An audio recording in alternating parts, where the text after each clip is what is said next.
அன்பு நண்பர்களுக்கு வணக்கம். பழமொழி 400 பதிவேற்ற 303 பாடல் 301. வாழ் திரளானை வளைத்தார்கள் அஞ்ஞான்று வீட்டிய சென்றார் விலங்கு ஒளி காட்ட ஒருவரு தன்மை கண்டு அகுது ஒழிந்தார் அகுதால் உருவு திரு ஊட்டுமாறு.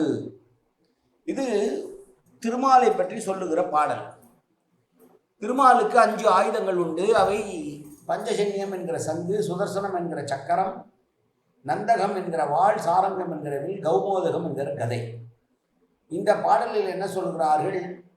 மது கைடவர்கள் என்று 2 அசுரர்கள் விஷ்ணுவை பகைவனாக கொண்டு பெருமாளை எதிர்க்க வேண்டும் என்று சொல்லுகிற போது கையிலே நந்தகம் என்கிற வாளை கையிலே கொண்டிருந்த பெருமாள் தன்னுடைய முழு அழகையும் காட்டினாராம்.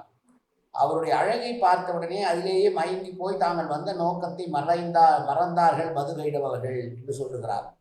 எனவே அழகிய வடிவே செல்வத்தை தரும் நெறி என்று சொல்லி, அழகு என்பது செல்வத்தினுள் மது செல்வம் என்று சொல்லுகிற பாடல். உருவ பொலிவால் மாற்றவர்கள் கூட பகைவர்கள் கூட மயங்குவார்கள் என்று சொல்லுகிற பாடல் இது. அழகான உடை, நளினமான பேச்சு எல்லோரையும் கவரும். அதுபோல் உருவம் நன்றாக இருந்தால் அதுவே கூட பகைவர்களை, நம்மை எதிர்த்து வருகிற பகைவர்களை அவருடைய மனதை மாற்றி நம்மோடு நட்பு கொள்ள செய்யும், அல்லது நம்மை விட்டு விலகி செய்யும் என்று சொல்லுகிற பாடல் இந்த பாடல்.